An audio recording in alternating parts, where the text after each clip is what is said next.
Hi friends, welcome to Tanu cooking ಹಟ್.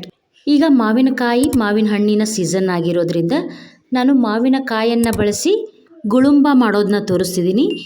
ದೋಸೆ ಅಥವಾ ಚಪಾತಿ ಜೊತೆ ಅಂತೂ ತುಂಬ ಚೆನ್ನಾಗಿರುತ್ತೆ. ಹಾಗಾದರೆ ಹೇಗೆ ಮಾಡೋದು ಅಂತ ನೋಡೋಣ ಬನ್ನಿ. ನಾನಿಲ್ಲಿ ಮೊದಲಿಗೆ 2 ತೋತಾಪುರಿ ಮಾವಿನಕಾಯನ್ನು ತಗೊಂಡಿದ್ದೀನಿ.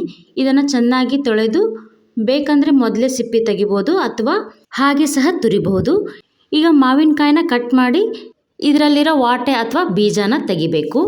ಮಾವಿನಕಾಯಿ ಇನ್ನೂ ಸ್ವಲ್ಪ ಎಳೆದಿತ್ತು ಅಂದರೆ ತುರಿತಾನೆ ಹಾಗೆ ಬರುತ್ತೆ.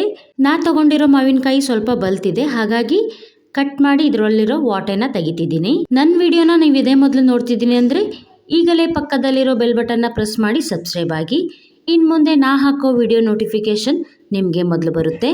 ಮಾವಿನಕಾಯಿನ ಕಟ್ ಮಾಡಾದ್ಮೇಲೆ ಮಾವಿನಕಾಯಿ ಸ್ವಲ್ಪ ಬಲ್ತಿರೋದ್ರಿಂದ ವಾಟೆ ಸಿಪ್ಪೆ ಬಂದಿದೆ, ಇದನ್ನು ತೆಗಿತಿದ್ದೀನಿ.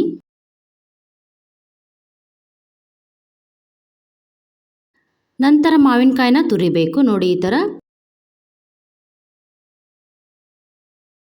ನೋಡಿ ಈಗ ತುರಿದಾಗಿದೆ. ಈ ಥರ ಸ್ವಲ್ಪ ದಪ್ಪ ತುರಿಬೇಕು.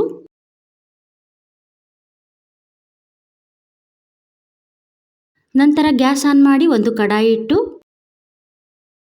ಇದಕ್ಕೆ ತುರಿದಿರೋ ಮಾವಿನಕಾಯಿನ ಹಾಕ್ತಿದ್ದೀನಿ. 2 ನಿಮಿಷ ಹಾಗೆ ಫ್ರೈ ಮಾಡಿ ನಂತರ ಇದಕ್ಕೆ ಬೆಲ್ಲ ಹಾಕಬೇಕು. ನಾನಿಲ್ಲಿ 2 ಮಾವಿನಕಾಯಿಗೆ 1 ಅಚ್ಚು ಬೆಲ್ಲ ಹಾಕ್ತಿದ್ದೀನಿ. ಮಾವಿನಕಾಯಿ ಸ್ವಲ್ಪ ಸಿಹಿ ಇದ್ದರೆ ಬೆಲ್ಲ ಕಡಿಮೆ ಹಾಕಿ. ಇದನ್ನು ಈಗ ಚೆನ್ನಾಗಿ ಮಿಕ್ಸ್ ಮಾಡಿ ಬೆಲ್ಲ ಕರಗಿ ಕುದಿಬೇಕು.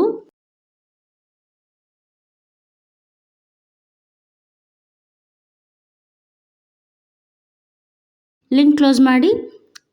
ನೋಡಿ ಈಗ ಮತ್ತೆ ಬೆಲ್ಲ ಕರಗಿ ಕುದ್ಮೇಲೆ ತೋರಿಸ್ತಿದ್ದೀನಿ. ಈಗ ಇದಕ್ಕೆ 1/4 ಸ್ಪೂನ್ ಉಪ್ಪು ಹಾಕಿ ಮತ್ತೊಮ್ಮೆ ಚೆನ್ನಾಗಿ ಮಿಕ್ಸ್ ಮಾಡ್ತಿದ್ದೀನಿ. ಸಿಹಿ ಮತ್ತು ಹುಳಿ ಬ್ಯಾಲೆನ್ಸ್ ಆಗಲಿ ಅಂತ 1/4 ಸ್ಪೂನ್ ಉಪ್ಪು ಹಾಕಿದ್ದೀನಿ. ನೋಡಿ ಈ ಥರ ಎಳೆ ಪಾಕ ಬರಬೇಕು, ಆ ಹಂತದವರೆಗೂ ಕುದಿಸ್ಬೇಕು. ಈಗ ಇದು ಸಿಹಿ ಗುಳುಂಬ ರೆಡಿಯಾಗಿದೆ. ನಾನಿಲ್ಲಿ 2 ವಿಧದಲ್ಲಿ ಗುಳುಂಬ ಮಾಡೋದು ತೋರಿಸ್ತಿದ್ದೀನಿ. ಹಾಗಾಗಿ ಅರ್ಧ ಕಡಾಯಿಯಲ್ಲೇ ಬಿಟ್ಟು ಇನ್ನರ್ಧ ಒಂದು ಬೌಲ್ಗೆ ತೆಗಿತಿದ್ದೀನಿ. ಈಗ ಇದಕ್ಕೆ ಶುಂಠಿ ಏಲಕ್ಕಿ ಪುಡಿ ಹಾಕಿ ಮತ್ತೊಮ್ಮೆ ಚೆನ್ನಾಗಿ ಮಿಕ್ಸ್ ಮಾಡ್ತಿದ್ದೀನಿ.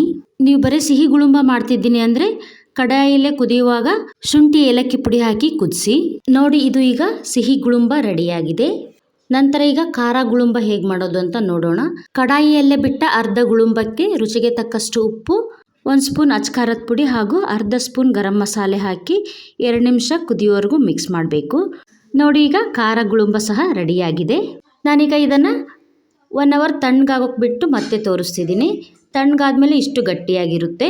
ಈ ಸಿಹಿ ಮತ್ತು ಖಾರ ಗುಳುಂಬನ ಚಪಾತಿ ಮೇಲೆ ಹಾಗೂ ದೋಸೆ ಮೇಲೆ ಅಥವಾ ಬ್ರೆಡ್ ಮೇಲೆ ಜಾಮ್ ಥರ ಹಾಕಿ ತಿನ್ನಬೇಕು. ತುಂಬ ರುಚಿಯಾಗಿರುತ್ತೆ. ಮಕ್ಕಳು ಟಿಫಿನ್ ಬಾಕ್ಸಿಗೆ ಹಾಕೋಕೆ ಕೂಡ ಈಸಿ ಆಗುತ್ತೆ.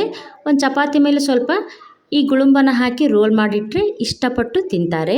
ಇದನ್ನು ಒಂದು ಏರ್ ಕಂಟೈನರ್ ಬಾಕ್ಸಲ್ಲಿ ಸ್ಟೋರ್ ಮಾಡಿಟ್ಟು 15 ದಿನ ಇಟ್ಟರು ಕೆಡೋದಿಲ್ಲ. ಹಾಗೆ ಫ್ರಿಜ್ಜಲ್ಲಿ ಸ್ಟೋರ್ ಮಾಡಿಡ್ತೇನೆ ಅಂದರೆ 5-6 ತಿಂಗಳಿಟ್ರೂ ಕೆಡೋದಿಲ್ಲ. ಹೀಗೆ ಮಾವಿನ ಹಣ್ಣಿನ ಸೀಸನ್ನಲ್ಲಿ ಈ ಥರ ಮಾಡಿಟ್ರೆ ಬೇಕನ್ನಿಸಿದಾಗ ತಿನ್ನಬಹುದು. ಹಾಗಾದರೆ ನೀವು ಸಹ ಈ ಖಾರ ಮತ್ತು ಸಿಹಿ ಗುಳುಂಬನ ಟ್ರೈ ಮಾಡಿ. ಟೇಸ್ಟ್ ಹೇಗೆ ಬಂದಿದೆ ಅಂತ ಕಮೆಂಟ್ ಮಾಡಿ.